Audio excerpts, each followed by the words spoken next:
Alléluia. Père Dieu de gloire, nous te remercions. Nous te rendons toute la gloire et toute l'honneur, Seigneur.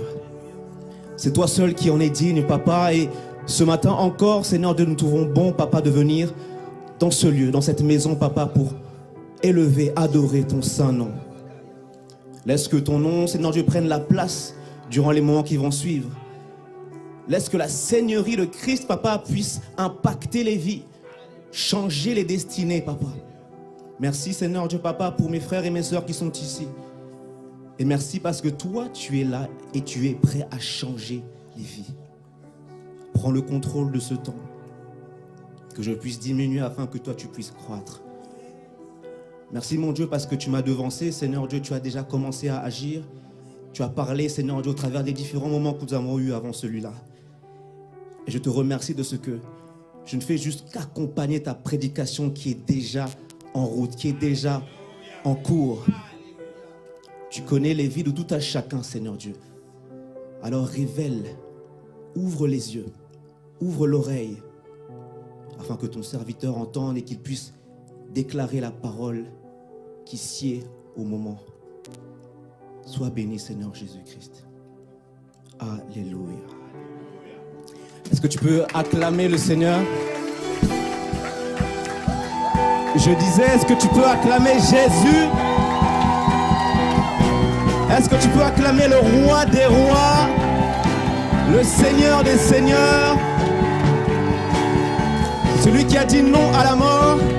Il est ressuscité et il vit éternellement. Fais du bruit pour Jésus. Ah. Alléluia. Alléluia. Bonjour à tous. Bonjour à tous. J'espère que vous allez bien. Est-ce que vous allez bien? Vous pouvez répondre. Eh bien, moi, je vais bien également par la grâce de Dieu. Et je suis vraiment heureux et honoré d'être ici. Est-ce qu'on peut juste baisser un tout petit peu mon micro au niveau des retours? Est-ce qu'on peut acclamer la merveilleuse équipe de louanges qu'on a? Vous pouvez prendre place. Oh, tu peux acclamer mieux que ça quand même. Amen, amen, amen. Alléluia. Je disais que j'étais vraiment honoré et heureux d'être ici. Vous savez, à chaque fois qu'on a l'occasion de prendre le micro, de pouvoir partager un message, ce n'est jamais quelque chose de facile, c'est toujours une histoire de vie ou de mort.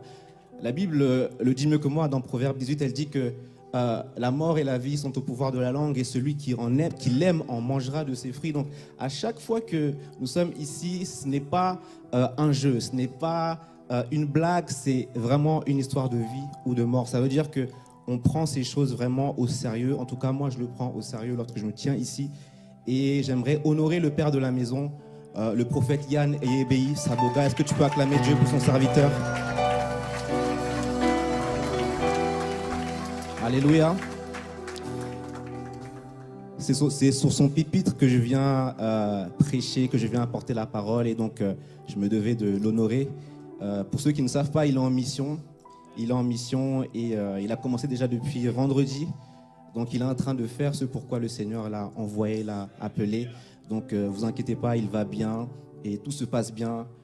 Dieu est en train d'être glorifié, le nom de Jésus est élevé là-bas. Donc, on va juste faire la même chose ici. Amen.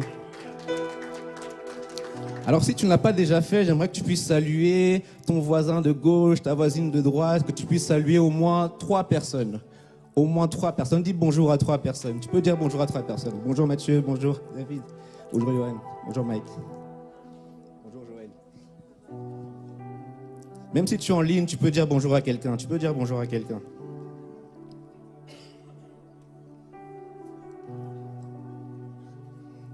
Alléluia.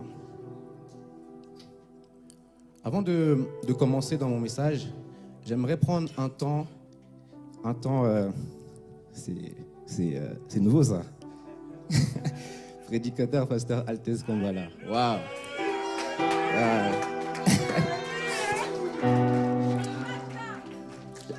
J'aimerais prendre un temps, avant de commencer dans mon message, un temps de prière.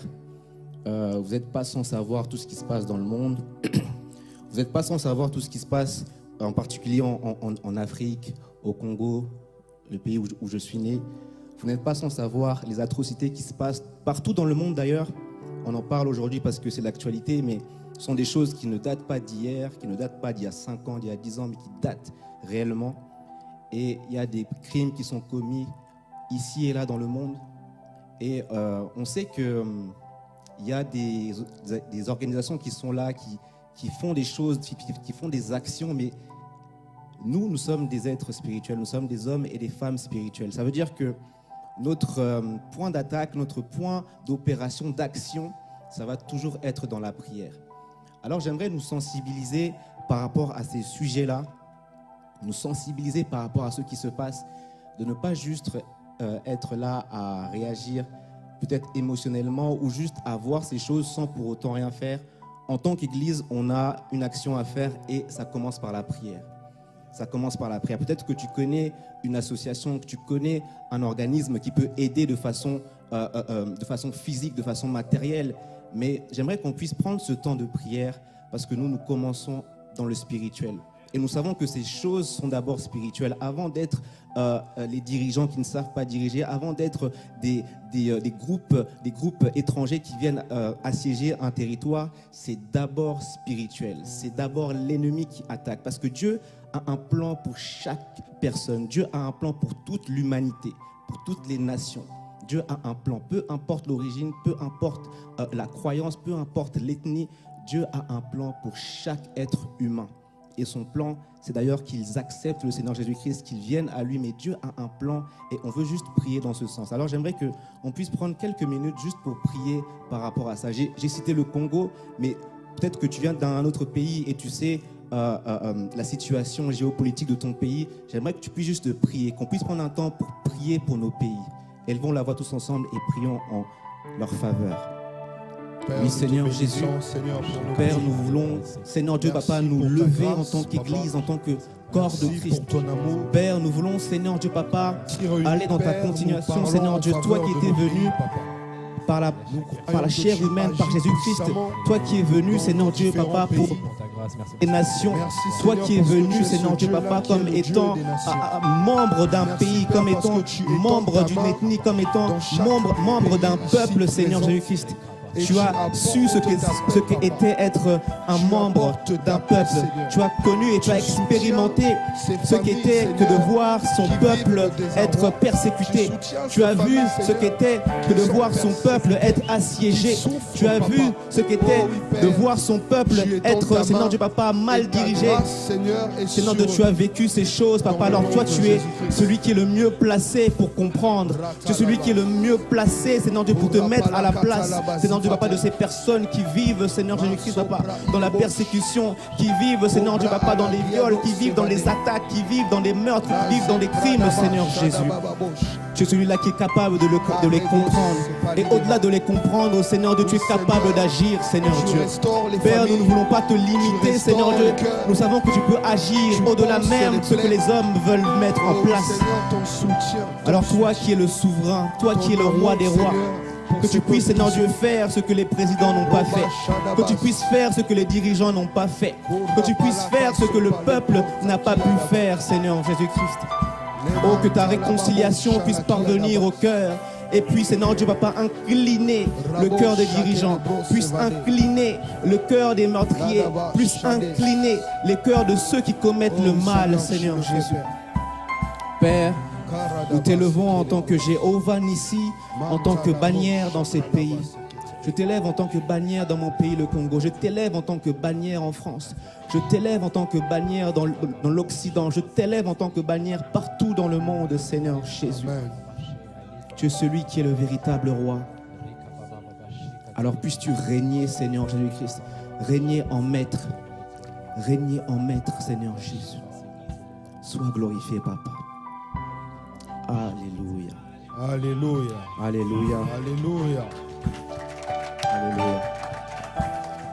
Et réellement, j'aimerais vraiment qu'on puisse avoir cette habitude-là. Peut-être que tu le fais déjà de façon individuelle, de façon personnelle, mais qu'on puisse réellement avoir à cœur de prier pour nos pays. de prier même pour la France. Vous savez, on peut être à l'aise, on peut avoir un toit, on peut ne pas être directement atteint par tout ce qui se passe, mais il y a des gens qui souffrent, il y a des familles qui souffrent, il y a des familles qui sont endeuillées. Donc réellement qu'on puisse avoir ce souci et ce fardeau pour les pays. Amen. Amen. Alléluia. Amen. Est-ce que Amen. tu es content d'être ici? Yes. Est-ce que tu es content d'être ici? Alléluia. On dirait qu'il n'y a que ce côté qui est content. Hein. Alléluia. En tout cas, vous pouvez applaudir pour vous-même. Je vois que vous êtes très bien habillés, très beau. Prenez place, je vous en prie, prenez place. Alors, qui connaît le thème de ce matin? Le choix de qui? De Dieu.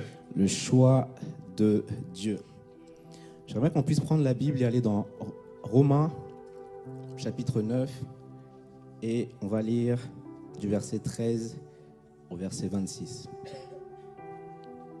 Romains 9, 13 à 26. J'ai aimé Jacob et j'ai haï Ésaü. Que dirons-nous donc?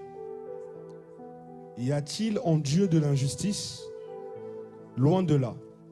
Car il dit à Moïse, je ferai miséricorde à qui je ferai miséricorde. Et j'aurai compassion de qui j'ai compassion. Ainsi donc, cela ne dépend ni de celui qui veut, ni de celui qui court, mais de Dieu qui fait miséricorde.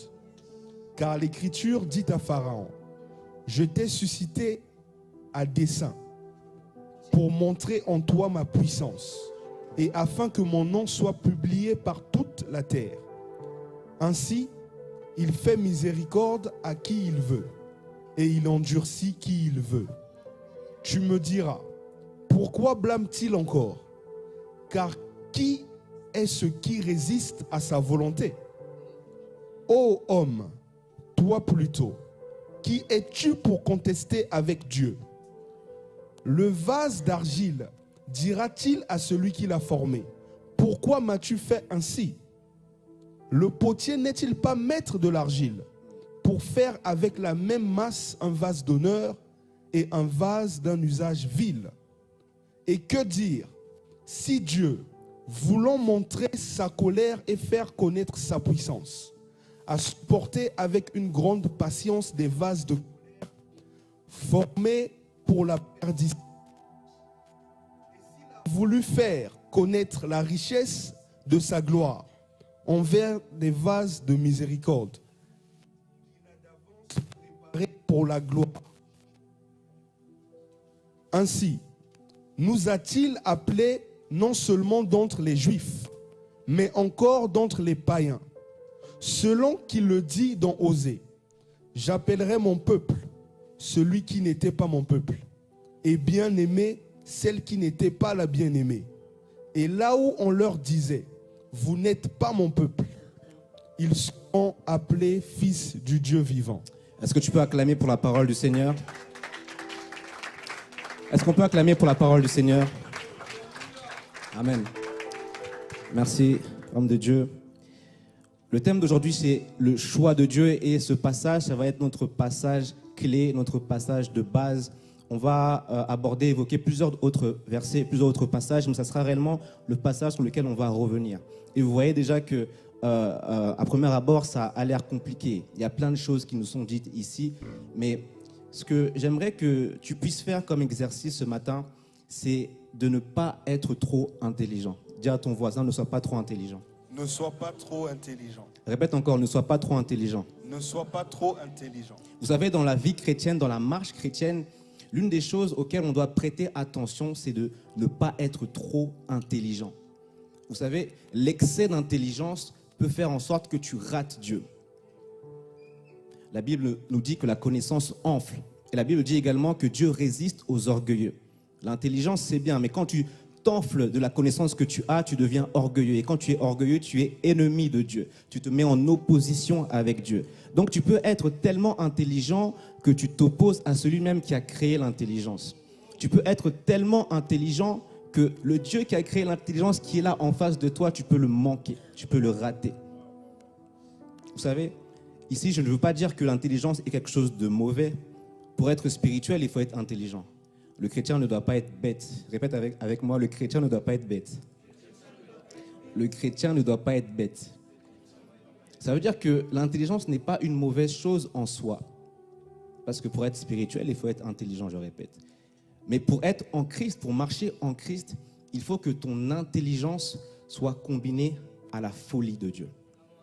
Pour marcher en Christ, il faut que ton intelligence soit combinée à la folie de Dieu. Et ça, c'est quelque chose qu'on a du mal à comprendre, qu'on a du mal à voir associés ensemble. La Bible dit que la sagesse crie aux portes, mais il n'y a personne pour l'entendre. Parce que notre entendement ne capte pas que l'intelligence et la folie doivent être réunies. L'être humain ne peut pas comprendre que quelqu'un qui démontre une certaine intelligence, un certain intellect, puisse en même temps marcher dans la folie, puisse en même temps parler comme un fou, puisse en même temps présenter un comportement, une attitude de fou. On peut te voir ici bien habillé, on peut te voir ici peut-être que tu as des diplômes, tu as des doctorats, mais on va te voir en train de parler en langue, en train de pleurer, en train de sauter, en train de gigoter. Quelqu'un aura du mal avec ça. Mais il faut que l'intelligence soit combinée, associée à la folie.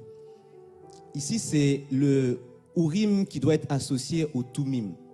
Exode 28, 30, la Bible nous dit que dans le vêtement sacerdotal, le souverain sacrificateur devait porter sur son pectoral les pierres, le Umim et le Tumim.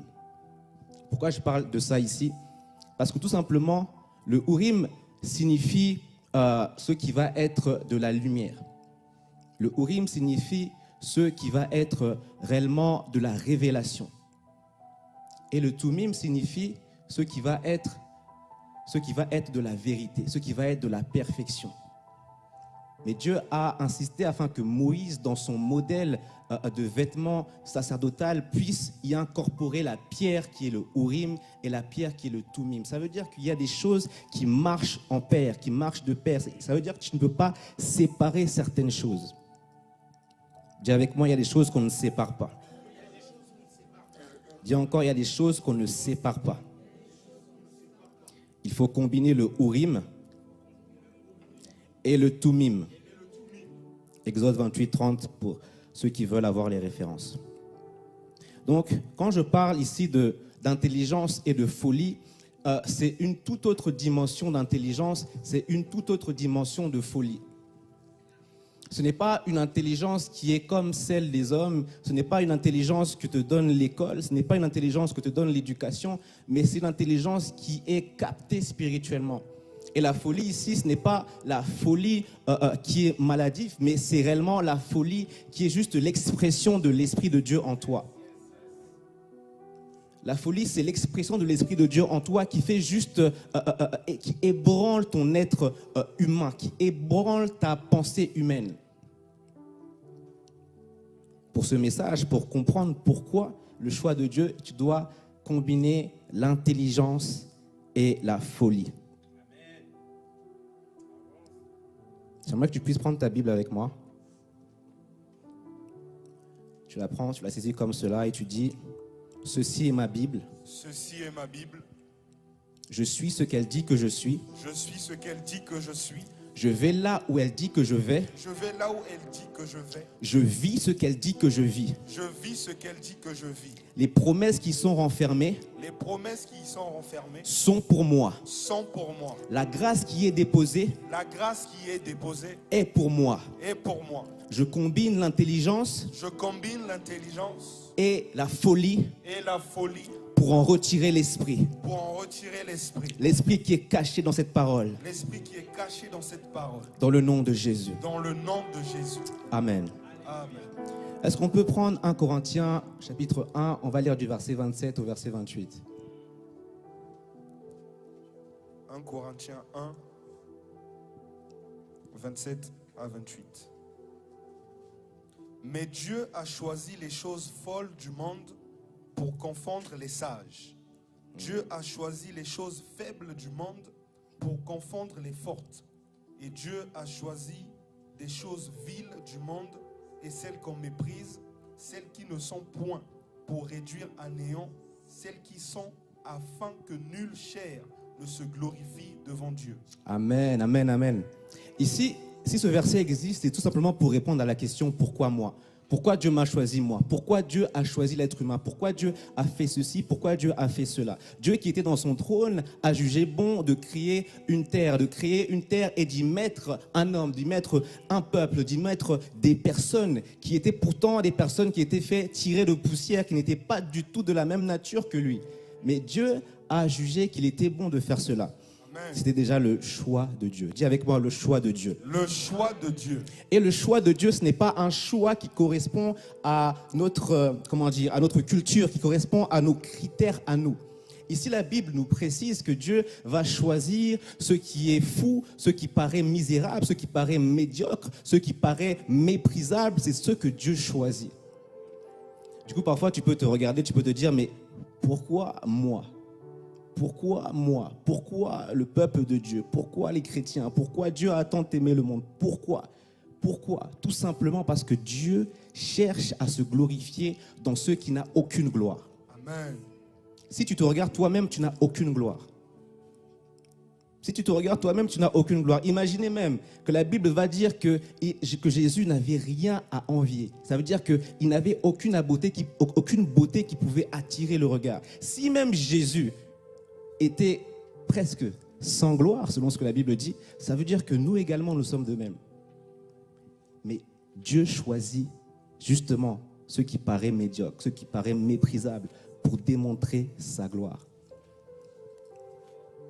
Regarde ton voisin ou ta voisine et dis-lui, tu es exactement ce qu'il ne faut pas.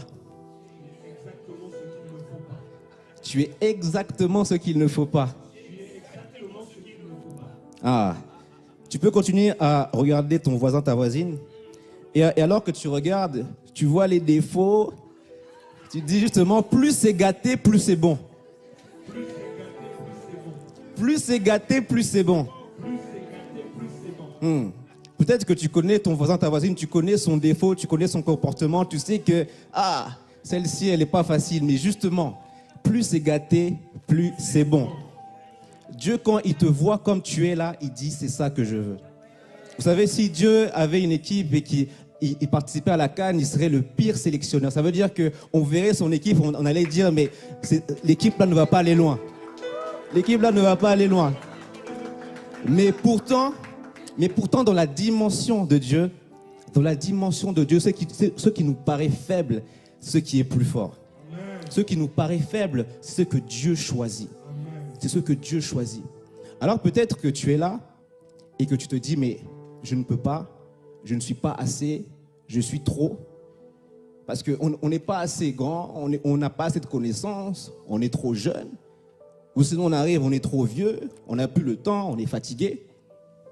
Et même pour nous qui sommes un peu jeunes, on a souvent cette peur de se dire, mais là, l'âge de la trentaine arrive. Les 30 ans arrivent. Et c'est comme si après 30 ans, il n'y a plus de vie. C'est comme si après 30 ans, il n'y a plus d'expérience. Après 30 ans, il n'y a plus de changement, il n'y a plus de chamboulement. Après 30 ans, c'est comme s'il n'y a plus d'établissement. Alors que non. Après 30 ans, après 35 ans, après 45 ans, Dieu peut toujours faire quelque chose avec ta vie. Il n'y a aucune limitation. Dis avec moi, il n'y a aucune limitation. Il n'y a aucune limitation. Alors si tu ne connais pas assez de versets, laisse-moi te dire que tu es la bonne personne. Si tu ne sais pas parler, laisse-moi te dire que tu es la bonne personne. Si tu n'es pas patient, laisse-moi te dire que tu es la bonne personne. Si tu es colérique, laisse-moi te dire que tu es la bonne personne. Si tu es jaloux, jalouse, laisse-moi te dire que tu es la bonne personne. Vous savez, nos défauts n'empêchent pas Dieu de faire son choix. Comme je l'ai dit, Dieu ne regarde pas les critères humains pour choisir. Dieu ne regarde pas ce que tu fais de bien, ce que tu sais faire, ton expertise pour te choisir. Sinon, on a le Seigneur Jésus-Christ qui va prier pendant toute une nuit. La Bible va nous dire qu'il prie pendant toute une nuit et que lorsqu'il se réveille, il va choisir et établir ses disciples. Et quand on regarde les disciples là qu'il a choisis, quand on examine un peu leur vie, quand on regarde même au niveau de leur curriculum vitae, quand on regarde un peu ce qu'ils savent, ce qu'ils connaissent, on voit que Jésus a choisi des illettrés, Jésus a choisi des incultes, Jésus a choisi des collabos, Matthieu qui était collecteur de taxes, qui travaillait pour l'Empire romain, qui assiégeait les Juifs, Jésus l'a choisi. Jésus a choisi un voleur, Judas. Jésus a choisi des incrédules. Pourtant, il a passé toute une nuit à prier. Imaginez, quelqu'un prie toute une nuit, donc il prie, il dit, Seigneur, dis-moi qui dois-je choisir. Et toute une nuit, il prie et il va choisir ce qu'il y a de pire. De telle sorte que lorsque l'apôtre Pierre a commencé à prêcher, les pharisiens étaient étonnés. Ils se disaient, mais depuis quand un homme comme lui peut parler comme il parle? Et là, c'était juste pour démontrer le choix de Dieu, pour démontrer la puissance du choix de Dieu. J'aimerais réellement rassurer quelqu'un ici, rassurer une personne. Peut-être que tu as fait des études, mais que tu n'es pas allé au bout. Peut-être que tu as voulu aller quelque part, tu as voulu faire des choses, peut-être que tu as mis des projets et que ça n'a pas fonctionné, ça a échoué. Laisse-moi te dire qu'il n'est pas trop tard pour toi. Laisse-moi te dire que tu es toujours celui qui est le bon candidat pour l'œuvre que le Seigneur t'a appelé à faire. Amen. Qu'on puisse réellement prendre ça à cœur, qu'on puisse réellement comprendre que Dieu nous choisit au-delà de nos critères humains. Alléluia. Est-ce qu'on peut aller et lire 1 Samuel, chapitre 16? On va lire du verset 4 au verset 13. Et là, on va juste voir un exemple de sélection de Dieu.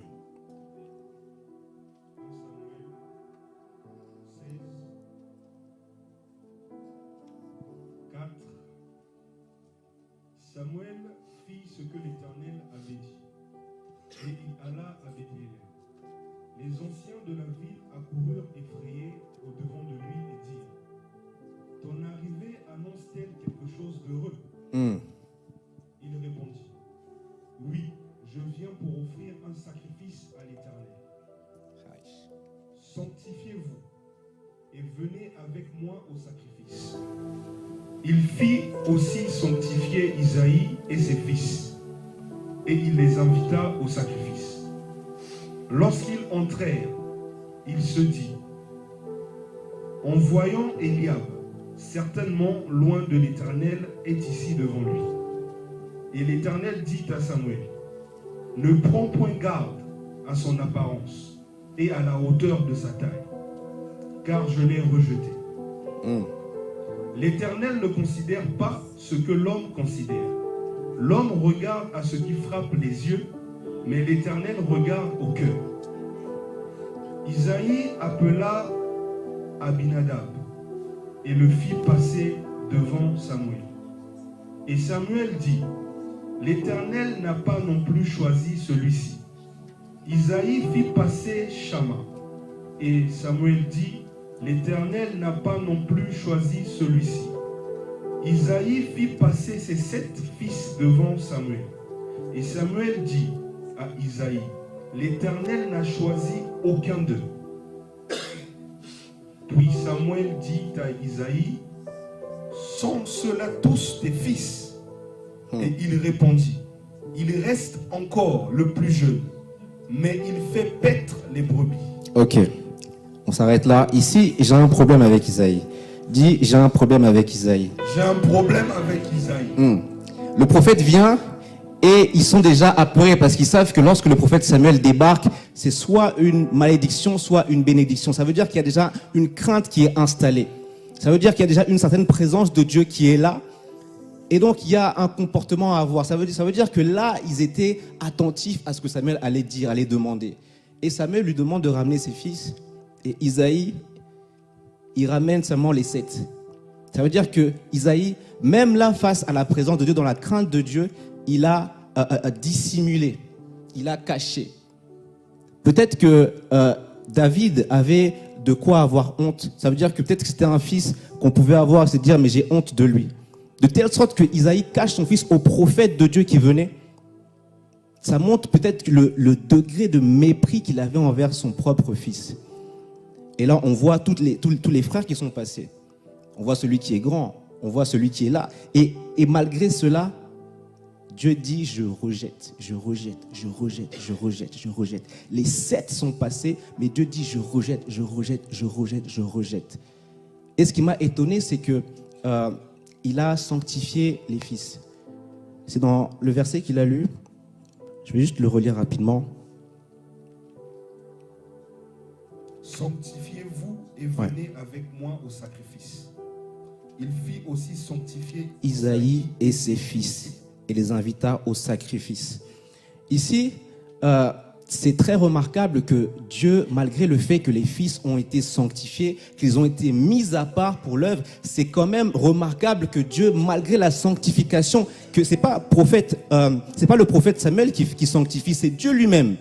Ça veut dire que Dieu lui-même a mis à part les 7 fils, mais Dieu regardait quelqu'un d'autre qui n'était pas dans la mêlée, quelqu'un d'autre qui n'était pas invité à la sanctification, quelqu'un d'autre qui n'était pas mis à part. Ça veut dire qu'il y avait une autre dimension de sanctification qui était là en train de prendre place. Il y avait une autre dimension de sanctification. Vous voyez que le fils, que le père Isaïe va dire que j'en ai un autre qui est là, mais qui est en train de paître les brebis.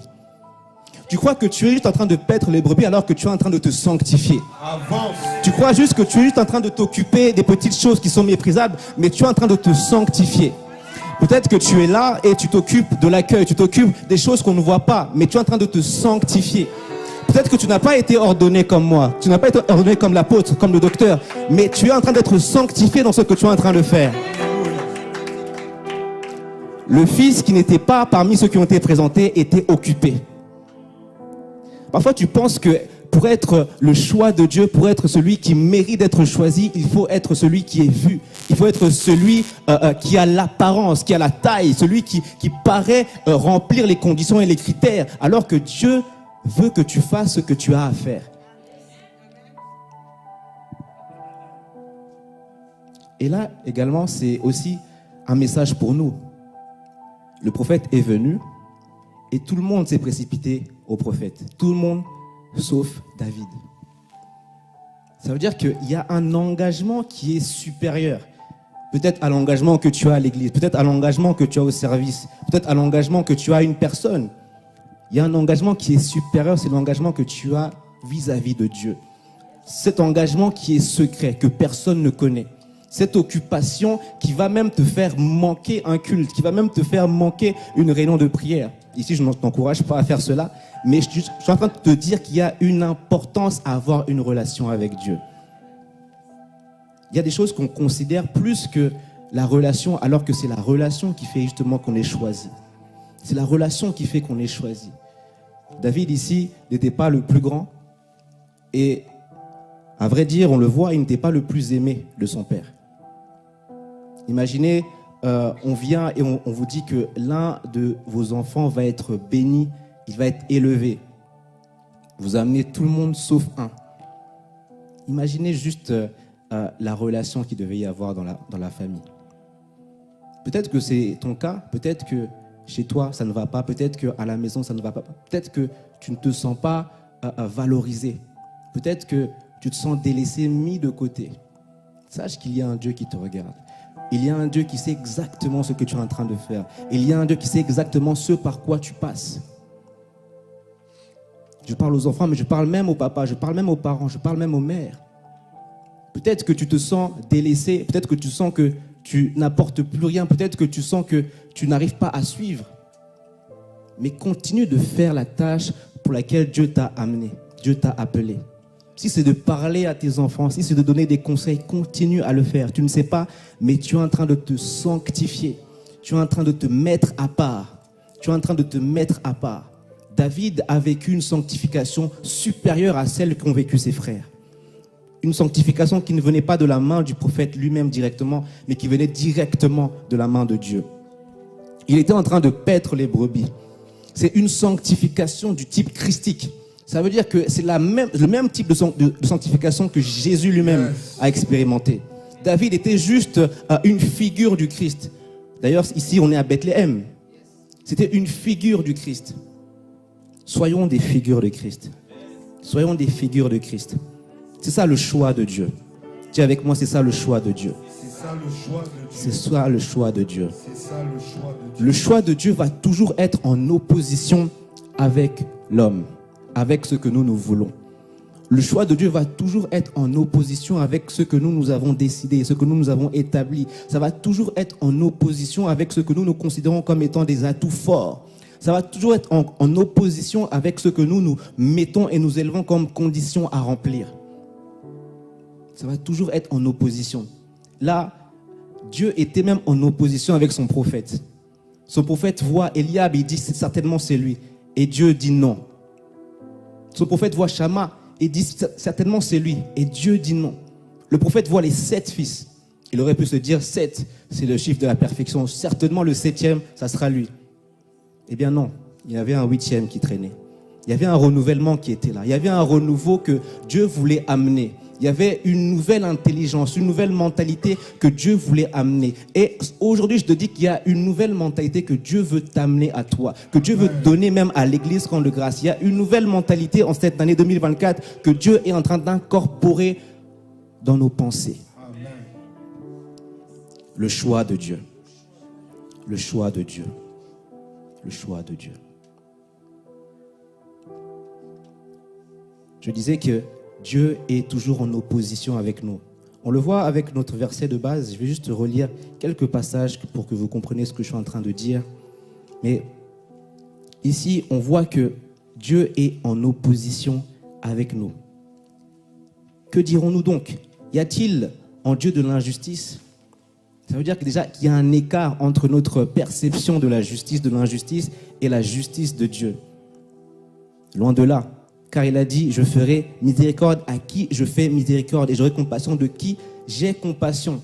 Dieu est en train d'affirmer son choix. Il est en train de dire que la miséricorde que j'accorde, je l'accorde selon moi-même. Je ne consulte aucun d'entre vous, je ne consulte personne, mais j'accorde ma grâce à qui j'accorde ma grâce. Ça veut dire que mon choix est un choix qui est souverain. Le choix de Dieu est un choix qui est souverain, auquel tu ne peux pas t'opposer. Tu peux te questionner, te demander pourquoi, mais c'est un choix qui est souverain.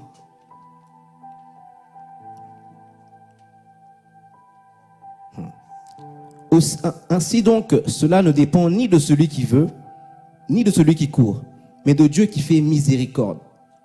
Ça dépend ni de celui qui veut, ni de celui qui court. Parfois, on se fatigue à vouloir des choses, à vouloir une promotion, à vouloir une élévation, à vouloir gagner un prix, à vouloir gagner le regard des gens, l'approbation des gens, alors que ça ne dépend pas de ça. Ça ne dépend pas de ça. Tu peux avoir la volonté de bien faire les choses, et c'est comme si, quand tu fais bien les choses, justement, personne ne te remarque. Tu as la volonté de bien faire, tu as la volonté d'aider. C'est comme si ce que tu fais passe à la trappe, personne ne le remarque. Mais celui qui ne fait rien, c'est lui qu'on élève. Ça ne dépend ni de celui qui veut, ni de celui qui court. Mon frère, ma sœur, ne t'essouffle pas. Ne perds pas des forces en redoublant d'efforts pour être vu, pour être apprécié des gens. Le choix de Dieu ne dépend pas de ça. Ça ne dépend pas de ce que toi tu veux, ça ne dépend pas de ce que tu mets en place, ça ne dépend pas de cela. Le choix de Dieu est un choix qui est souverain, qui te dépasse, qui me dépasse, qui nous dépasse chacun d'entre nous. Le choix de Dieu est souverain. Dis avec moi, le choix de Dieu est souverain. Le choix de Dieu est souverain. Le choix de Dieu est souverain. Donc je disais qu'il y a une notion de souveraineté dans le choix de Dieu. On regarde la Bible et on va lire que Dieu va préférer le sacrifice d'Abel plutôt que celui de Caïn. Pourtant, c'est Caïn qui avait l'idée, c'est Caïn qui avait la relation avec Dieu, c'est Caïn qui a émis l'idée de faire un sacrifice à Dieu, mais Dieu va approuver celui d'Abel, son frère. Pourquoi? Dieu est souverain. On va voir Jacob et Ésaü. Ésaü qui est pourtant l'aîné, Ésaü qui doit recevoir l'héritage. Mais la Bible va dire, j'ai aimé Jacob, j'ai haï Ésaü. On va dire pourquoi? Le choix de Dieu est souverain. le choix de Dieu est souverain. On va voir les 12 frères, les 12 fils de Jacob, et on va voir Joseph. On va dire, mais pourquoi Joseph passe par là? Pourquoi Joseph vit ces choses? Pourquoi? Le choix de Dieu. Le choix de Dieu.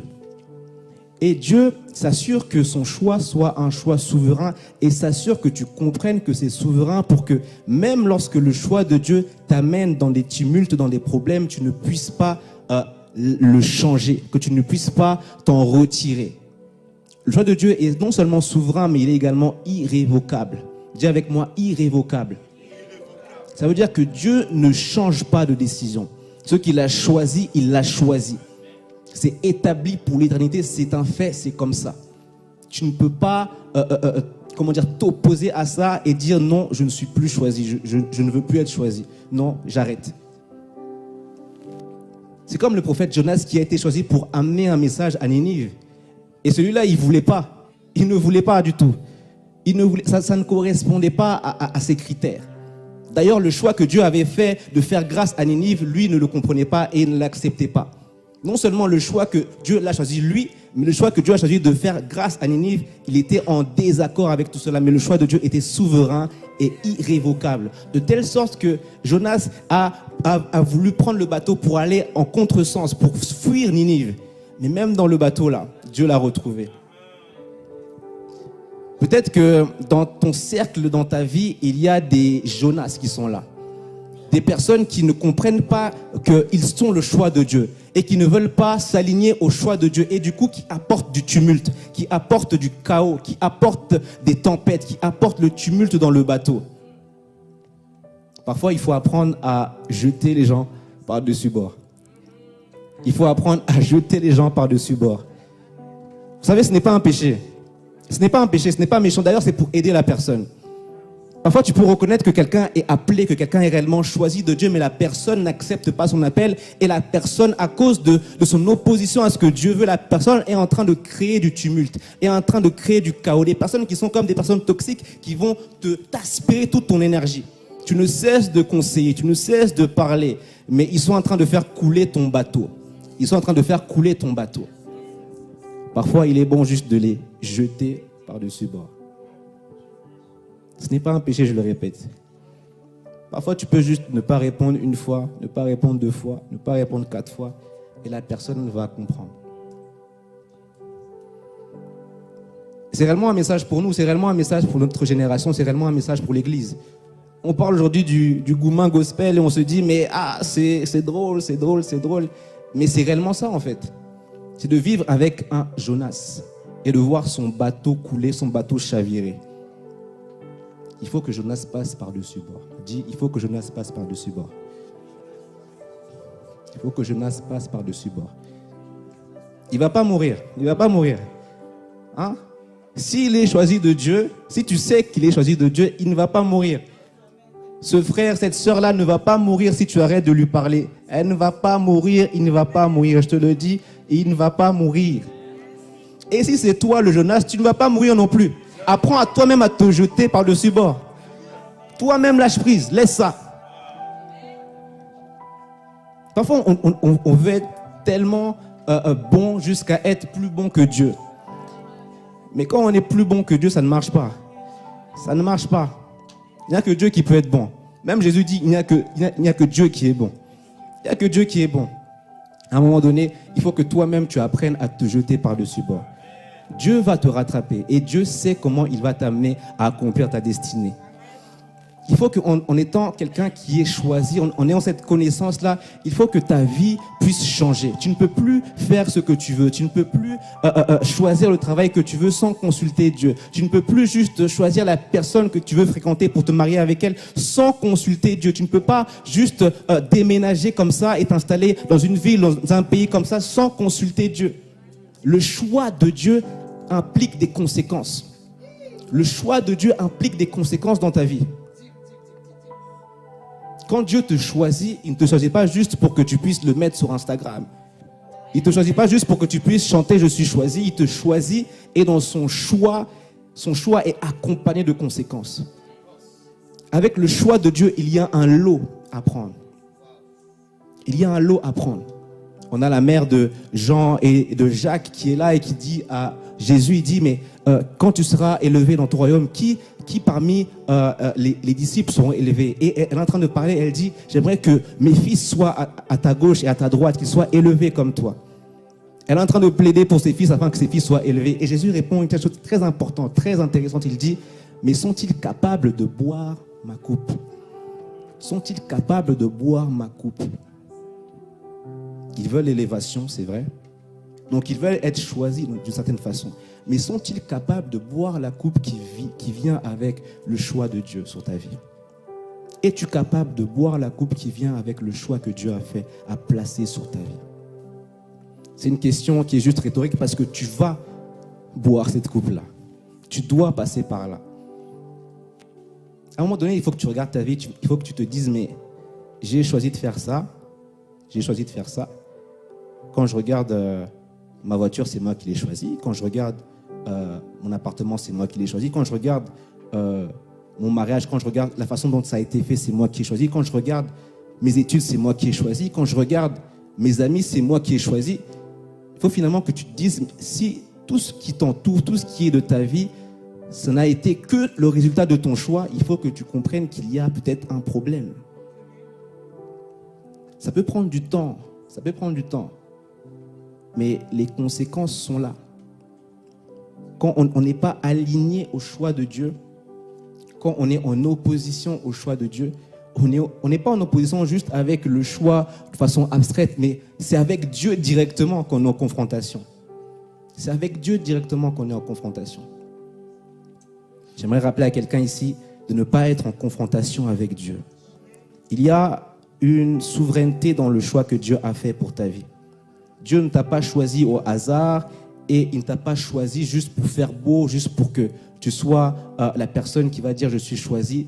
Le fait d'être choisi implique une vie, implique un changement, une nouvelle mentalité, implique une marche différente. Ça implique des habitudes à prendre qui vont être différentes. Ça implique des façons de penser, de voir les choses qui vont être différentes. Vous savez, il y a des gens qui prient pour savoir quelles études ils vont faire. Peut-être que tu es là, tu vois que tu as fait telles études, ça n'a pas fonctionné, tu as fait ça n'a pas fonctionné, et tu ne sembles pas être épanoui. Ça veut dire que peut-être que tu as besoin de prier. Peut-être que tu as besoin de prier, de savoir, Seigneur Dieu, dans quoi est-ce que tu m'appelles? Peut-être que tu as besoin de prier tout simplement. Tu peux être là à l'église et voir tel service, tel pôle, et tu n'arrives pas à te plaire dedans. Peut-être que tu dois prier. Même dans le service à Dieu, même dans le service à l'église, il ne faut pas juste aller aveuglement. Tu peux te faire du mal et tu peux faire du mal à quelqu'un. Il faut que dans tous nos choix, dans toutes nos décisions, on soit accompagné, on soit couvert par le choix de Dieu qui couvre. Et Dieu, dans son choix qu'il fait, Dieu, dans le choix qu'il appose sur nos vies, il ne nous laisse pas seuls. Il ne nous laisse pas seuls. Il crée toujours un environnement dans lequel on a nos repères, dans lequel on peut réellement évoluer, dans lequel on peut réellement s'épanouir. Donc ici, je ne suis pas juste en train de vouloir vous faire peur, mais je suis en train de vous dire qu'on doit s'aligner au choix de Dieu. On doit s'aligner au choix de Dieu. Verset 17. Car l'Écriture a dit, Pharaon, je t'ai suscité à dessein pour montrer en toi ma puissance et afin que mon nom soit publié par toute la terre. Dieu. Dis avec moi Dieu. Dis avec moi Dieu. Parfois Dieu il est compliqué, Dieu il est bizarre. Parfois Dieu il est compliqué, Dieu il est bizarre. Il dit que c'est par Pharaon qui va manifester sa gloire. Pourtant, moi je suis là. Moïse était là. Il pouvait le faire par Moïse directement. Pourquoi avoir à faire face à Pharaon? Pourquoi tu dois faire face à ce à quoi tu fais face? Pourquoi tu dois passer par cette épreuve-là? Pourquoi tu dois passer par cette épreuve au niveau de tes finances, au niveau de ta santé? Pourquoi tu dois avoir tel ou tel adversaire? Pourquoi tu dois avoir des barrières, des blocages? Pourquoi? Parce que Dieu veut juste manifester sa gloire. Dieu veut manifester sa gloire de telle sorte que tu te dises, ce n'est pas moi. Je n'ai rien fait. Ici, là, je reconnais, j'ai réfléchi, ça n'a pas fonctionné. J'ai étudié, ça n'a pas fonctionné. J'ai analysé, ça n'a pas fonctionné. Ce n'est que Dieu. Ce n'est que Dieu. Dieu a suscité Pharaon Ça veut dire que Dieu va créer quelque chose. On le dit souvent, hein, quand on était sans Christ, ça allait. La vie était douce, ça avait l'air bien. Mais une fois qu'on accepte le Seigneur, c'est comme s'il y a des ennemis, des forteresses qui s'élèvent comme ça de nulle part. Et c'est la volonté de Dieu. Dis avec moi, c'est la volonté de Dieu. C'est la volonté de Dieu. C'est la volonté de Dieu. C'est la volonté de Dieu. C'est Dieu qui le veut ainsi. C'est Dieu qui le veut ainsi. C'est Dieu qui le veut ainsi. C'est Dieu qui le veut ainsi. Alléluia. Amen. Donc j'ai dit que le choix de Dieu n'est pas fait selon nos critères. Le choix de Dieu est souverain. Le choix de Dieu est irrévocable. J'aimerais vous dire également que avec tout cela, le choix de Dieu t'enlève le choix.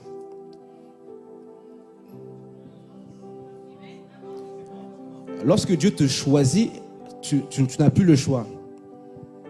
Dis avec moi, je n'ai plus le choix. Je n'ai plus le choix. Je n'ai plus le choix. Je n'ai plus le choix. Il y avait une exhortation que j'avais faite, je disais qu'il est déjà trop tard. Il est déjà trop tard. Si tu es là, il est déjà trop tard, tu n'as plus le choix. S'il t'arrive de prier de temps en temps, c'est déjà trop tard. Dieu a fait le choix, tu n'as plus le choix, tu es déjà là. Tu n'as plus le choix. Peut-être que ça te fatigue même d'être ici, tu ne sais même pas pourquoi tu es là. Laisse-moi te dire, c'est parce que tu n'as pas le choix. Dis à ton voisin, tu n'as pas le choix. Tu n'as pas le choix. Le choix de Dieu t'enlève le choix. Ça veut dire que lorsque tu grandis avec Dieu, plus ton champ d'action se rétrécit. Quand tu grandis spirituellement, plus les choses qui te sont accessibles deviennent rares. Alors que Dieu nous dit que là où il y a l'esprit, il y a la liberté. Plus tu grandis en Christ, c'est comme si ta liberté se restreint. C'est comme si Dieu te bloque, te cloisonne, tu es borné. Et la Bible dit dans Acte 17 que Dieu a établi les limites et les bornes de nos vies. Ça veut dire que Dieu a établi la limite là où tu ne peux pas dépasser, là où tu ne peux pas aller. Le choix de Dieu t'enlève le choix. Tu n'as plus le choix. Tu n'as plus le choix. Peu importe ce que tu fais, peu importe ce que tu décides de faire, peu importe ce que tu décides de mettre en place, le choix de Dieu t'enlève le choix. Tu crois avoir le choix, c'est une illusion, mon frère, ma soeur. C'est une illusion. Parce que même le choix que tu vas faire, finalement, tu vas te rendre compte que, tu arrives finalement là où Dieu t'attendait. Tu as juste perdu du temps comme ça. Tu as juste perdu du temps, tu es allé à gauche, tu es allé à droite. Mais tu es revenu là où Dieu t'attendait. Tout chemin mène à Rome. Le choix de Dieu t'enlève le choix. Et parfois, tu vas juste faire une lecture de ta vie comme ça. Tu vas regarder l'année 2021, 2022, 2023, jusqu'à maintenant, et tu vas te dire, en fait, en 2021, j'ai voulu faire ça, je suis allé là-bas. Et quand tu fais le tour, tu te rends compte, mais finalement, c'est ce que Dieu m'avait dit au départ. J'ai fait tout ça pensant que c'était moi qui le faisais, mais finalement, c'était déjà ce que Dieu m'avait dit de faire au départ. Le choix de Dieu t'enlève le choix. Ça t'enlève le choix. C'est comme si tout est programmé. Il y avait la servante de Dieu, Cathy, qui disait « Le jeu est truqué, que c'est truqué, que tout est déjà planifié, tout est déjà aligné, on est juste en train de suivre le pas. » Le choix de Dieu t'enlève le choix. Est-ce qu'on peut lire Deutéronome 7, verset 6, très rapidement, s'il vous plaît?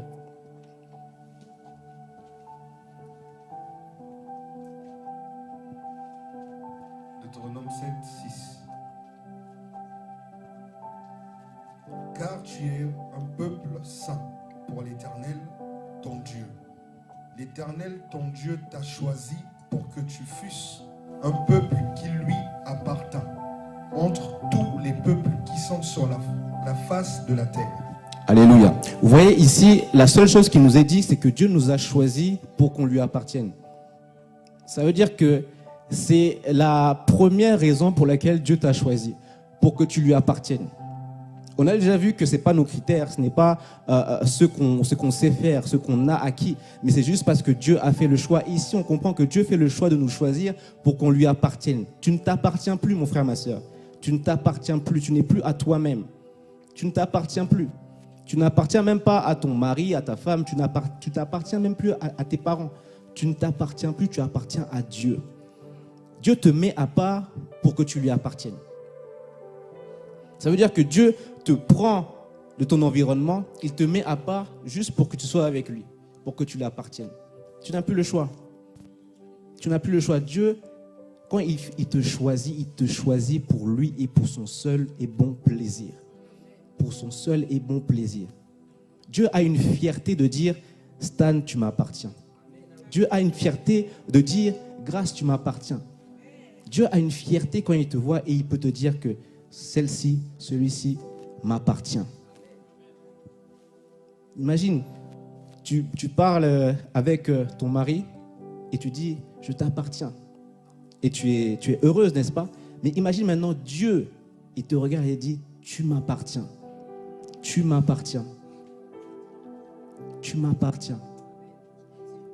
Tu m'appartiens. Tu sais, le mari peut te décevoir quelque temps. Les frères, les sœurs peuvent te décevoir. Même les parents peuvent te décevoir. Même tes enfants peuvent te décevoir. Ça ne rate pas. Mais Dieu, lui, n'échoue jamais. Il ne déçoit jamais. Et il te dit ce matin, tu m'appartiens. Tu m'appartiens. Peut-être que tu croyais être orphelin, orpheline. Dieu dit, tu m'appartiens. Peut-être que tu es sans papa, sans maman. Dieu dit, tu m'appartiens. Tu m'appartiens. Tu m'appartiens. Imaginez le Dieu si grand, le Dieu créateur de tout l'univers. Dans son divin conseil, il a jugé bon de te créer afin que tu puisses demeurer avec lui.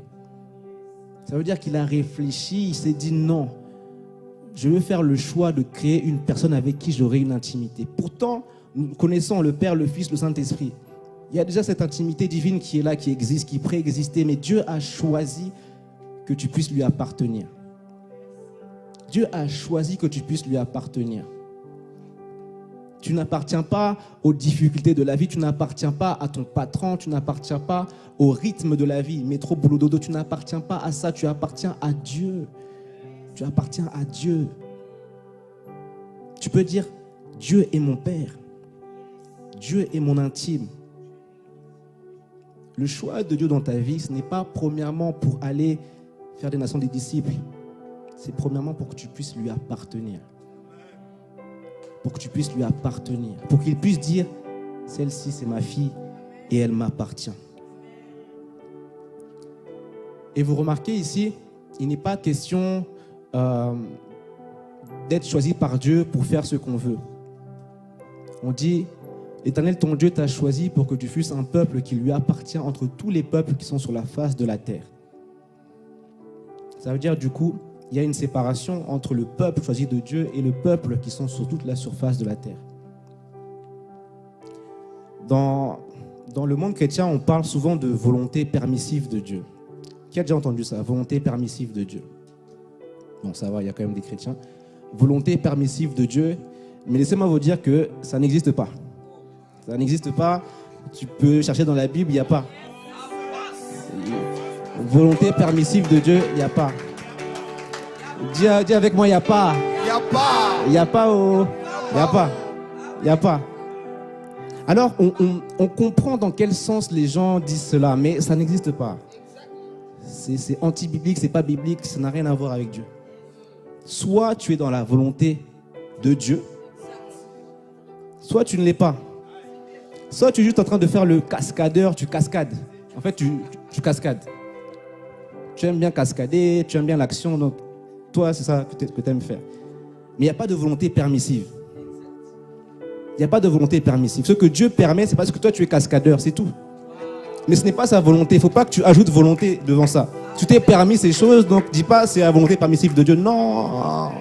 Non, ça n'a rien à voir. Soit la volonté parfaite, soit les cascades.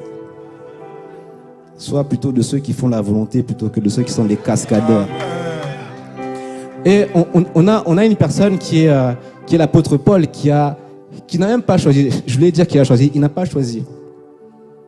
L'apôtre Paul est celui qui peut-être reflète le mieux ce message. Dans la mesure où il ne remplissait aucun critère pour être choisi. Dans la mesure où le choix qui a été fait sur sa vie lui a été imposé. La souveraineté de Dieu l'a rencontré. Et ça a été irrévocable. Et l'apôtre Paul ne s'appartenait plus à lui-même. Ça veut dire, bien qu'il avait peut-être toujours sa volonté de persécuter les chrétiens, il ne s'appartenait plus à lui-même. Et du coup, il était obligé de faire la volonté de Dieu. Il n'y avait pas de permission ici. Il était obligé de faire la volonté de Dieu. Il illustre le mieux ce choix de Dieu. Parce qu'il n'avait zéro argumentation à faire, zéro chose à redire à ce que Dieu voulait pour lui. Alors qu'il allait vers Damas pour retrouver les chrétiens, pour mettre la main sur les chrétiens et pour les tuer, il s'est finalement retrouvé à se voir être imposé les mains pour, à son tour, devenir un prédicateur de la grâce. Et ce n'est pas lui qui a choisi ça. Il n'a pas voulu cela. Il était parti pour persécuter. Il était parti pour tuer. Il était parti avec une autre mentalité. Mais il y a eu un changement radical dès que Dieu l'a choisi. Dès que le choix de Dieu s'est manifesté dans sa vie, il y a eu un changement radical. Aussitôt, il ne s'appartenait plus à lui-même. Aussitôt, ses projets sont tombés à l'eau. Aussitôt, ce qu'il avait planifié est tombé à l'eau. J'aimerais prévenir quelqu'un ici. Le choix de Dieu peut impliquer l'échec de tes projets. Le choix de Dieu peut impliquer que tu échoues, entre guillemets, dans tes projets. Le choix de Dieu peut impliquer que la direction que tu avais prise, tu te retrouves aussitôt à prendre une autre direction totalement contraire. Vous savez, il y a une repentance, il y a une métanoïa qui n'est pas la métanoïa pour le salut, mais une métanoïa parce que Dieu t'a choisi et que le chemin dans lequel tu étais n'est plus celui qui est bon pour toi, même si le chemin en question n'était pas un chemin mauvais.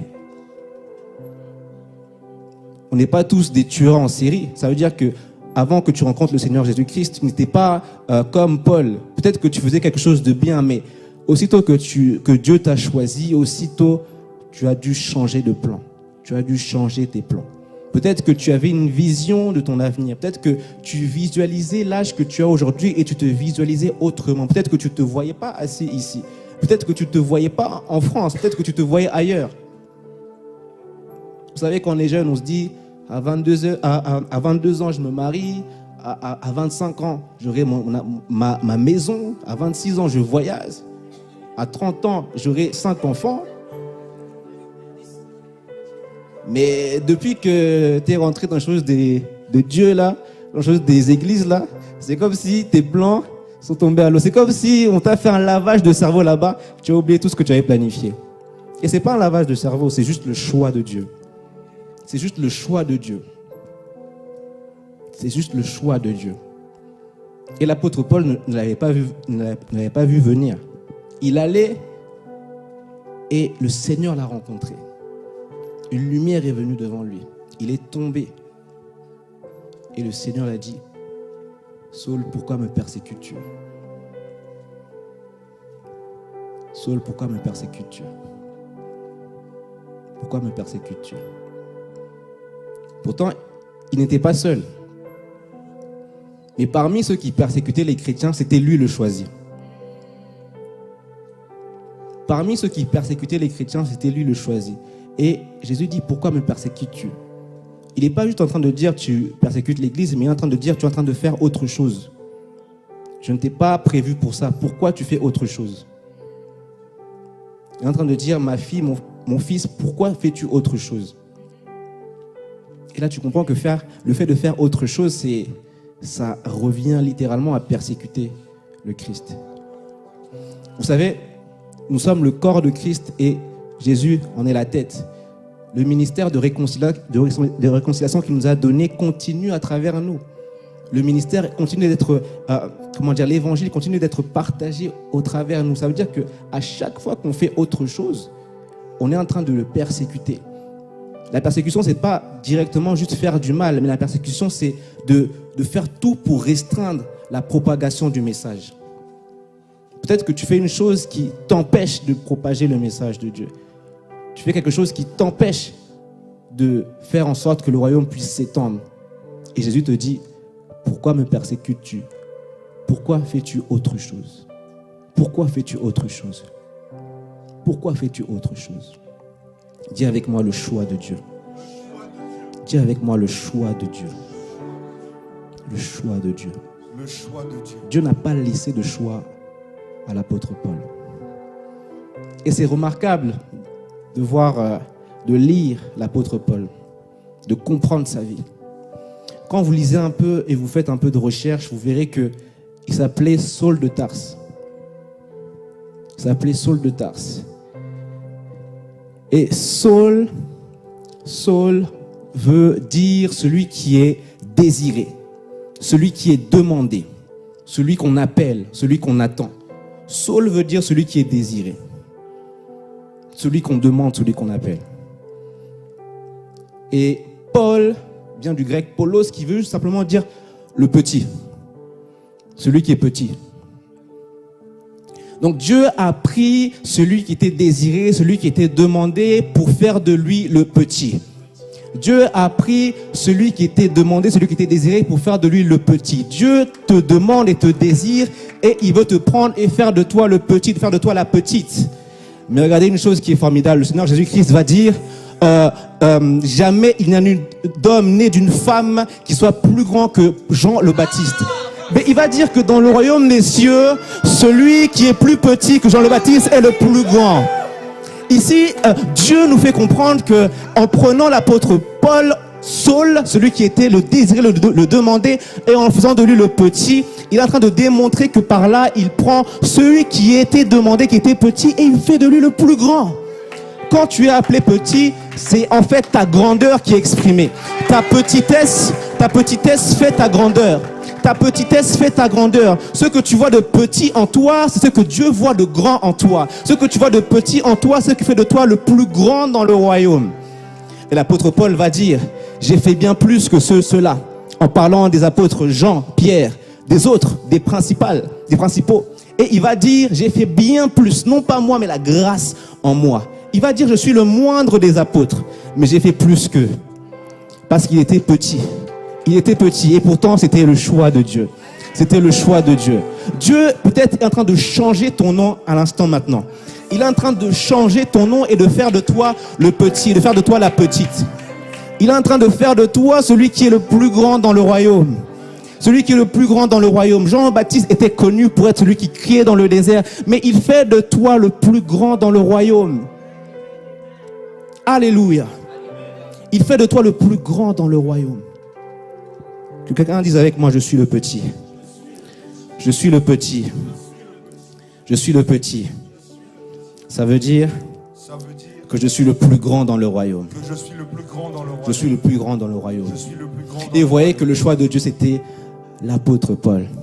Le choix de Dieu, c'était l'apôtre Paul. Et c'est celui qui, dans le Nouveau Testament, nous comptons 27 livres. Et il en a écrit plus de 14. Il a fait bien plus que tous les autres. Peut-être qu'il y a des gens qui ont commencé ce que tu fais avant toi. Peut-être qu'il y a des gens qui ont déjà excellé, qui ont déjà prouvé leur valeur dans ce à quoi toi-même tu es appelé. Peut-être que tu vois le prophète Yann, tu te dis, mais comment vais-je prêcher aussi bien que lui? Comment vais-je faire la même chose que lui? Si tu te vois petit, ça veut dire qu'il y a une grandeur qui t'attend. Peut-être que tu as un projet, que tu doutes, que tu te poses des questions, tu te dis, mais non, il y a déjà des gens plus grands. Tu veux te lancer dans la photo, mais tu vois qu'il y a Caption World qui est déjà là, tu te dis, mais comment vais-je faire mieux? Ta petitesse, c'est ta grandeur. Ta petitesse, c'est ta grandeur. Vous savez, plus tu peux apprendre, plus tu as besoin d'apprendre, plus cela montre ton potentiel et cela montre, l'étendue de la grandeur que tu peux atteindre. Dieu ne remplit pas celui qui est déjà rempli. Dieu remplit celui qui est vide. Dieu ne donne pas à celui qui a, mais il donne à celui qui en manque et qui demande. Il faut que tu comprennes cela.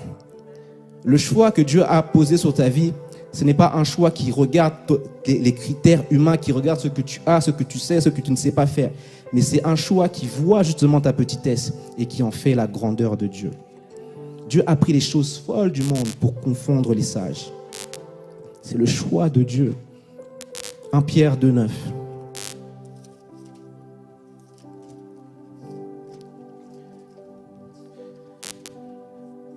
Sinon, je vais le lire. La Bible dit, vous au contraire, vous êtes une race élue, un sacerdoce royal, une nation sainte, un peuple acquis afin que vous annonciez les vertus de celui qui vous a appelé des ténèbres à son admirable lumière. Alléluia. Le choix de Dieu dans ta vie est un choix qui ne regarde pas tes critères. Le choix de Dieu dans ta vie est un choix qui est souverain. Le choix de Dieu est un choix qui est irrévocable. Le choix de Dieu t'enlève le choix et Dieu t'a choisi pour prêcher. Dis avec moi, Dieu m'a choisi pour prêcher. Dis encore, Dieu m'a choisi pour prêcher. Et là, je sais que tu as un problème avec ça. Là, je sais que tu as un problème avec ça. Tu te dis, non, je suis choisi, mais pourquoi la prédication? Pourquoi prêcher? C'est marqué où? Vous, au contraire, vous êtes une race élue, un sacerdoce royal, une nation sainte, un peuple acquis, afin que vous annonciez les vertus de celui qui vous a appelé des ténèbres à son admirable lumière. Le choix de Dieu dans ta vie, non seulement c'est que pour que tu appartiennes à Dieu, mais c'est pour que tu puisses annoncer les vertus de Dieu. Que tu puisses annoncer les vertus de Dieu. Tu n'as pas besoin du pupitre, tu n'as pas besoin du micro pour prêcher.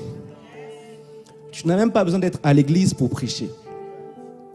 Il y a une prédication qui est attendue de ta part. Au moment où Jésus t'a choisi, il t'a choisi en ayant conscience qu'il a placé des prédications en toi. Il y a des prédications qui attendent d'être prêchées ici. Il y a des prédications qui attendent d'être entendues par des gens qui sont peut-être à l'extérieur, même des gens qui sont à l'intérieur.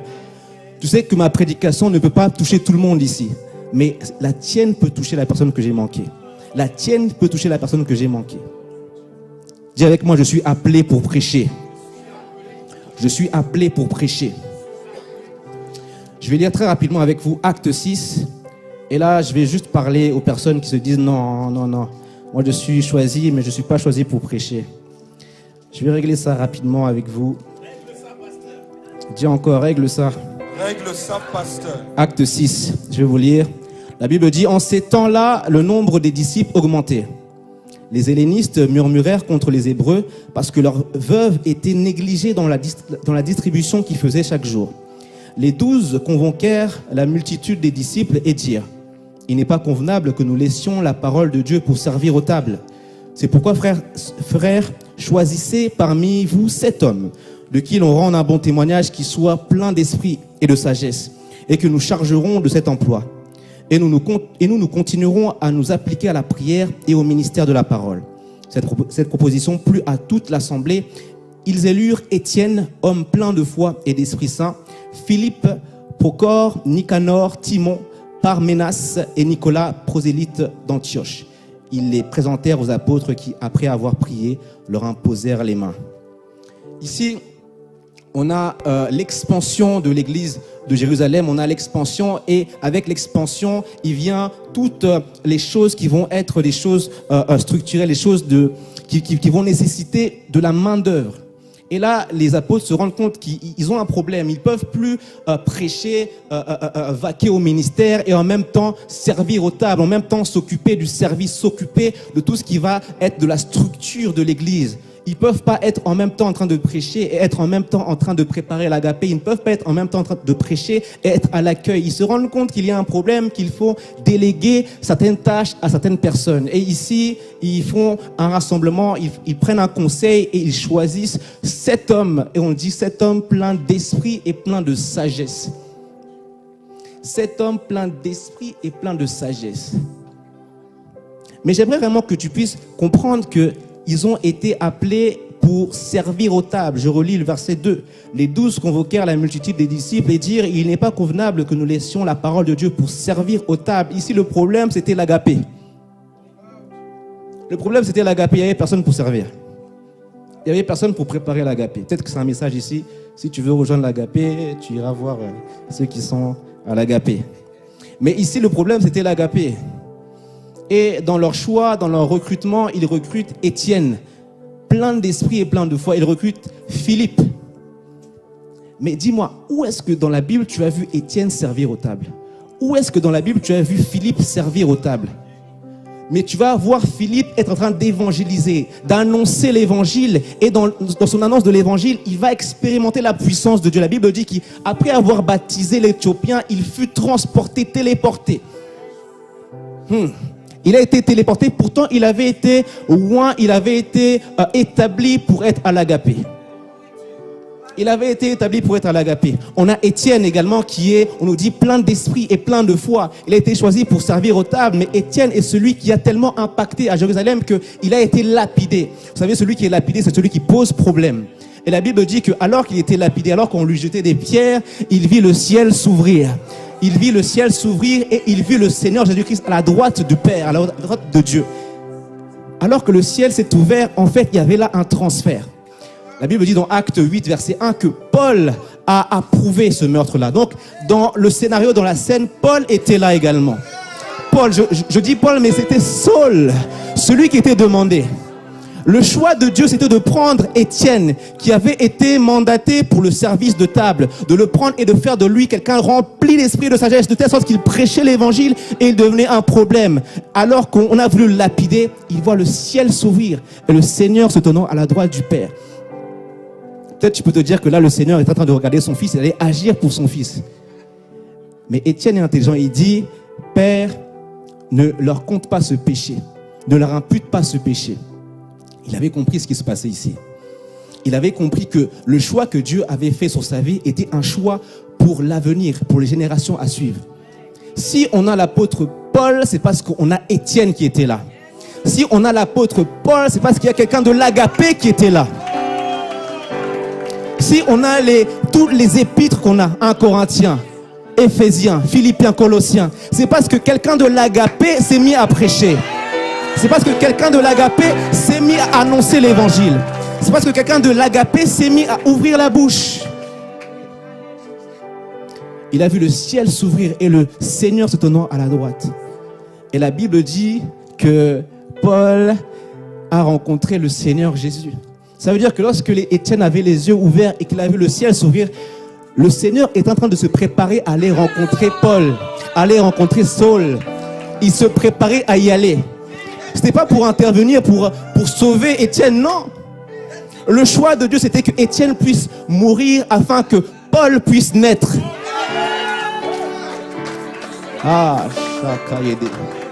Et la Bible dit que Saul rencontra une lumière et le Seigneur Jésus-Christ lui apparut. Pourquoi me persécutes-tu? Et tout ça, c'est quelqu'un qui a été établi pour l'agapé, pour servir aux tables. Quand je dis tu es choisi pour prêcher, c'est que réellement tu es choisi pour prêcher. Que tu sois à la louange, que tu sois au piano, que tu sois à l'agapé, tu es choisi pour prêcher, choisi pour annoncer les vertus de celui qui t'a appelé à sa lumière. Vous savez, en théologie, on a ce qu'on appelle les vertus théologales. J'en ai déjà parlé ici, les vertus théologales. Le nom paraît un peu impressionnant, mais ça, c'est de l'intimidation seulement. Les vertus théologales, vous les retrouvez dans 1 Corinthiens 13. Ce sont les principes qui dirigent la vie chrétienne, qui dirigent la marche chrétienne. Ces principes qui sont l'espérance, la foi et l'amour. Ces principes qui doivent diriger et orienter nos relations et nos interactions les uns aux autres. On doit annoncer ces vertus-là. Ça veut dire la prédication, ce n'est pas la prédication simplement dans le cadre du culte comme je fais maintenant. Mais c'est une prédication qui fait naître de l'espérance chez la personne à qui tu l'annonces. C'est une prédication qui fait naître la foi. Une prédication qui nourrit et renforce l'amour. Ce sont ces vertus-là qu'on doit annoncer. Ce sont ces vertus-là qu'on doit annoncer. Il y a une prédication que tu dois prêcher. Il y a une prédication que tu dois... Peut-être que tu n'auras pas le flyer comme moi, peut-être que tu n'auras pas un prédicateur, pasteur Altesse comme moi, mais il y a une prédication que tu dois prêcher, que quelqu'un attend que tu prêches. Il y a une prédication que tu dois prêcher. Dis à ton voisin, tu dois prêcher. Dis-le encore, tu dois prêcher. Tu dois prêcher. 1 Timothée, chapitre 5, verset 17.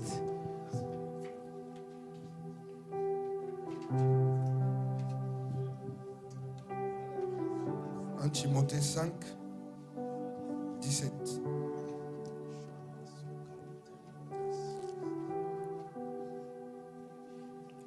Que les anciens qui dirigent bien soient jugés dignes d'un double honneur, surtout ceux qui travaillent à la prédication et à l'enseignement.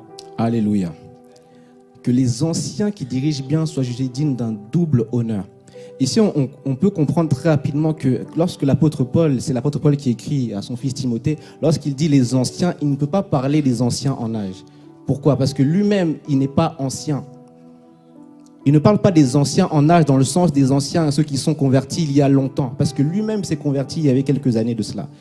La Bible dit que lorsque il a été ramené vers les disciples, il est resté 12 jours avec les disciples à Jérusalem. Il est resté 12 jours. Pendant les 12 jours, ils parlaient, ils échangeaient avec les apôtres. Et à la fin de ces 12 jours-là, les apôtres ont dit, bon, ce que tu dis là, c'est un peu compliqué ici, mais va être apôtre ailleurs.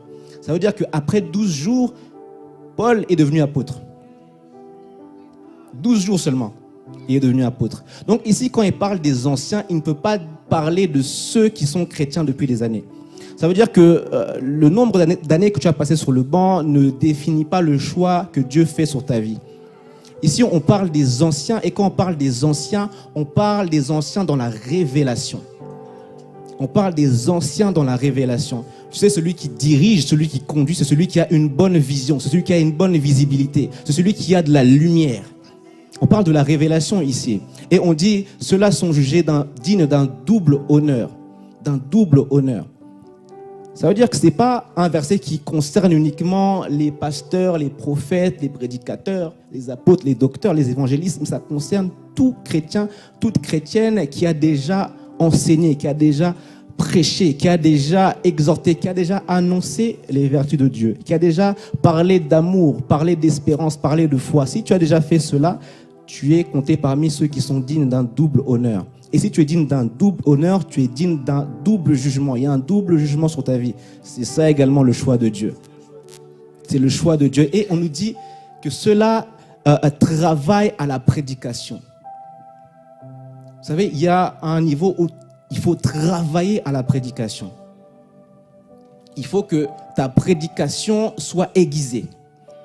Il faut que ta manière d'amener les choses soit aiguisée. Il faut que tu t'améliores à chaque fois que tu prends la parole. Ici, je me parle à moi-même. À chaque fois que je prends la parole ici, il faut que je m'améliore, c'est normal. Mais à chaque fois que tu parles à quelqu'un, que tu parles à une personne, que tu conseilles quelqu'un, que tu es en train d'annoncer l'amour, l'espérance, la foi, il faut que tu travailles à cela.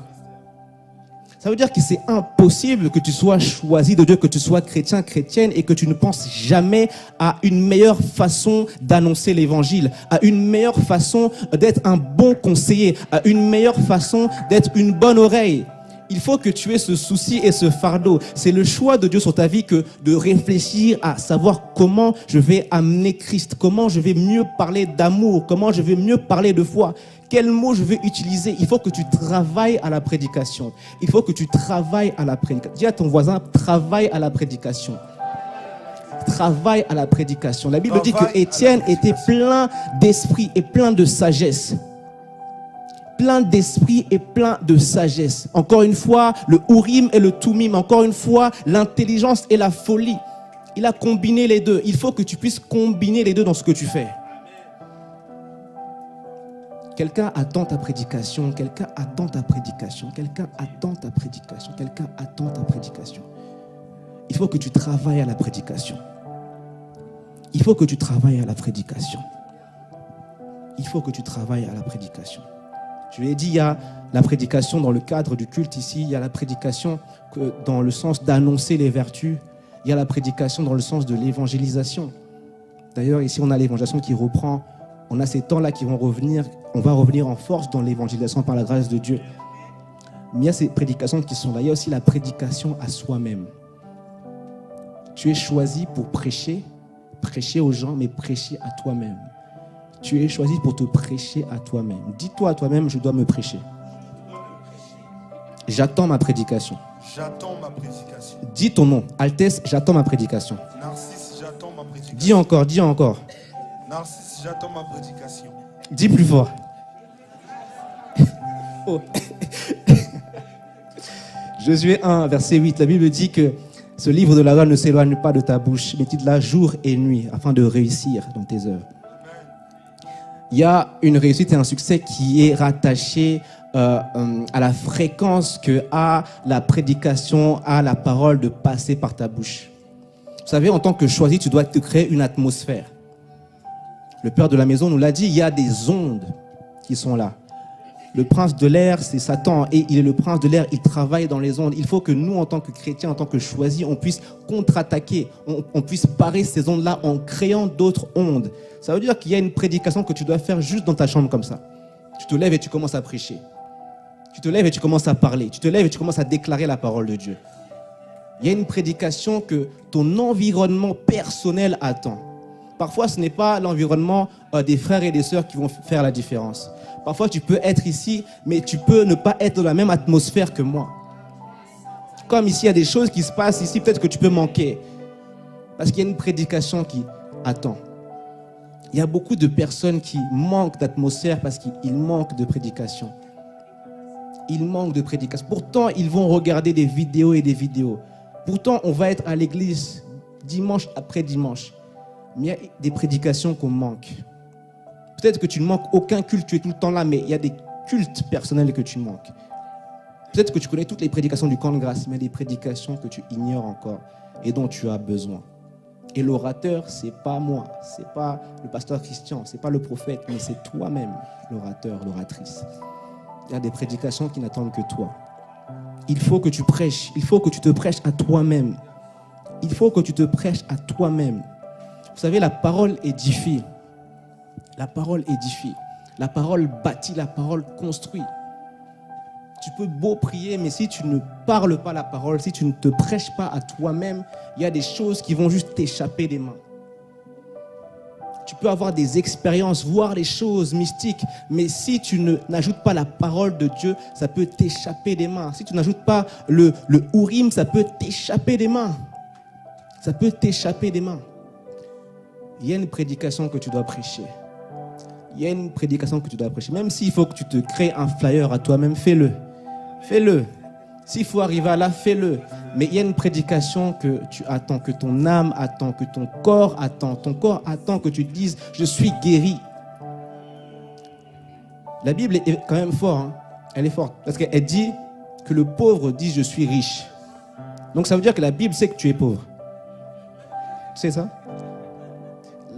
La Bible connaît ta situation financière. La Bible est capable de scanner ton compte bancaire et de voir que c'est chaud. La Bible a prophétisé. Oh my God.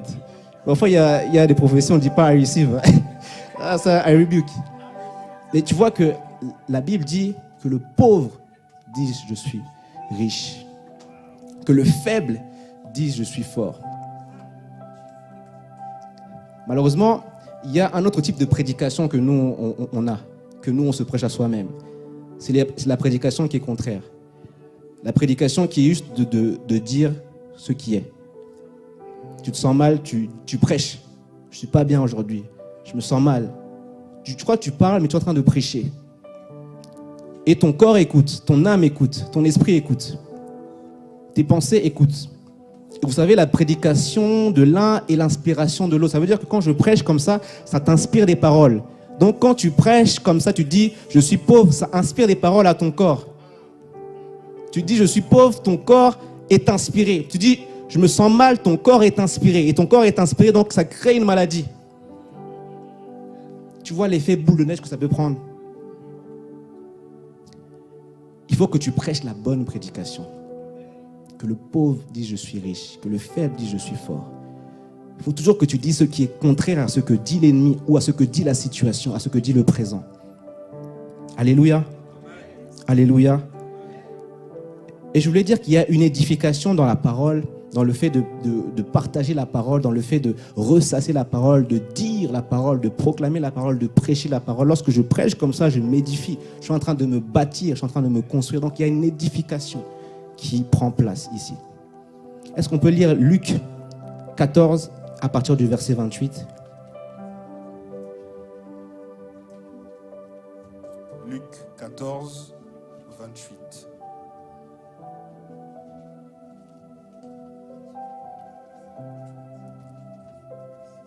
Car lequel de vous, s'il veut bâtir une tour, ne s'assied d'abord pour calculer la dépense et voir s'il a de quoi la terminer. de peur qu'après avoir posé les fondements, ils ne puissent l'achever, et que tous ceux qui le verront ne se mettent à le railler. Verset 30. En disant, cet homme a commencé à bâtir, et il n'a pu achever. Amen, amen. Ici, il est question d'une construction. Il est question de bâtir, d'élever une tour. On a un édifice qui est là, c'est une tour qui doit être construite. Et on nous dit que qui, s'il veut construire une tour, ne se pose pas pour mesurer, pour calculer ce qu'il lui faut. Donc je disais que la parole, quand tu prêches la parole, cela contribue à une édification. C'est la même chose. C'est la même chose. Ici, celui qui construit sa tour et qui finit par ne pas achever sa tour et railler des autres. C'est la même chose. Ça veut dire qu'il y a beaucoup de tours qui sont inachevées, malheureusement, dans l'Église. Parce que la parole n'est pas ajoutée.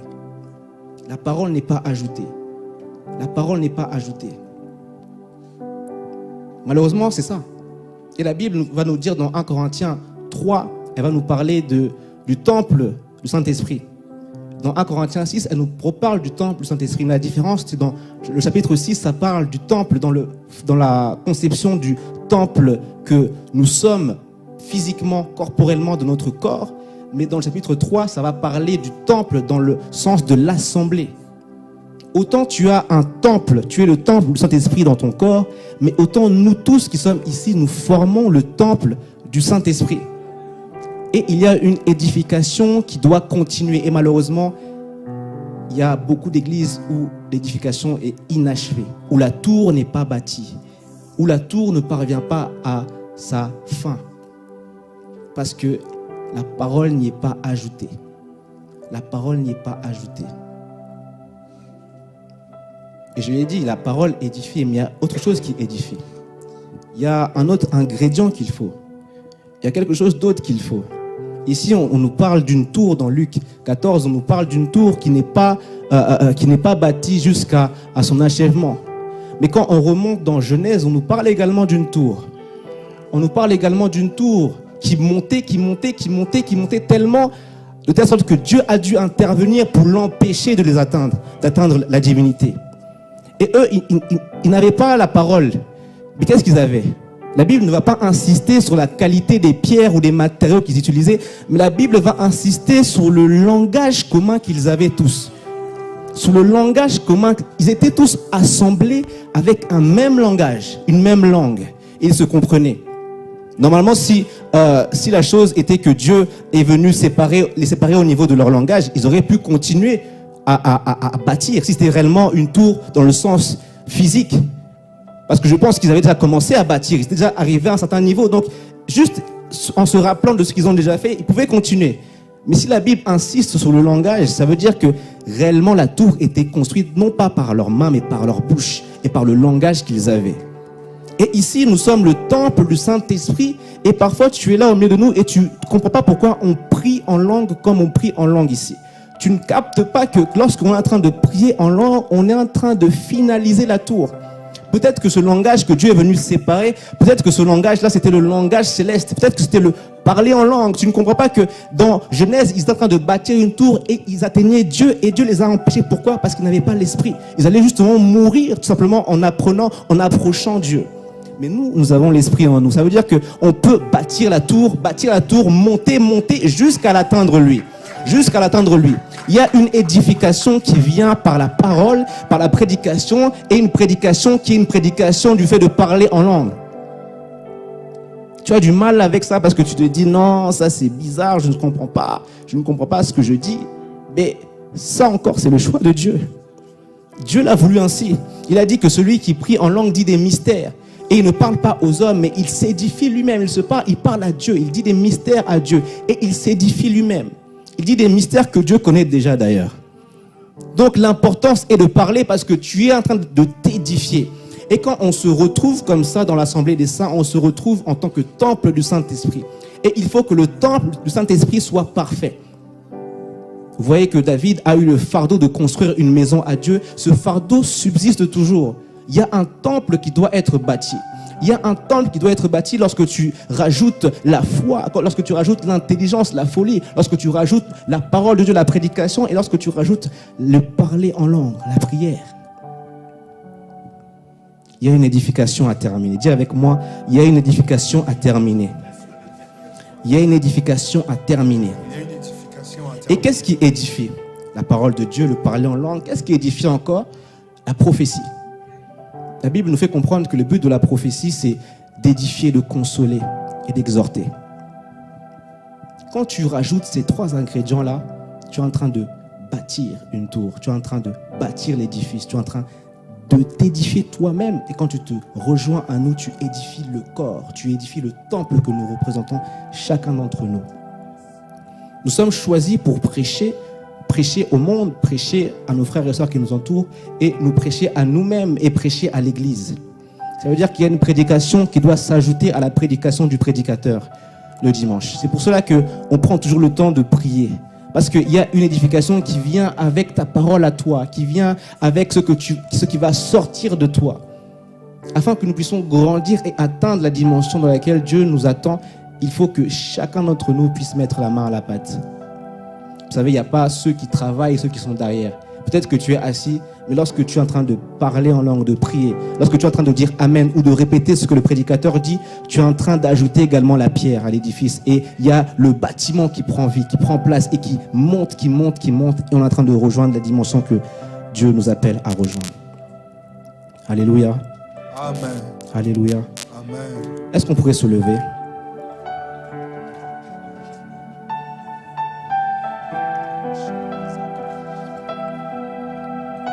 Dis avec moi, je suis le choix de Dieu.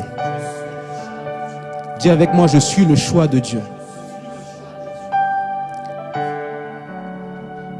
Et alors que tu réalises que tu es le choix de Dieu, j'aimerais que tu puisses juste fermer tes yeux un court instant. On va prendre un temps de prière. Mais j'aimerais que tu pries et que tu pries en ayant conscience de chaque chose que j'ai pu dire, chaque chose que j'ai pu partager.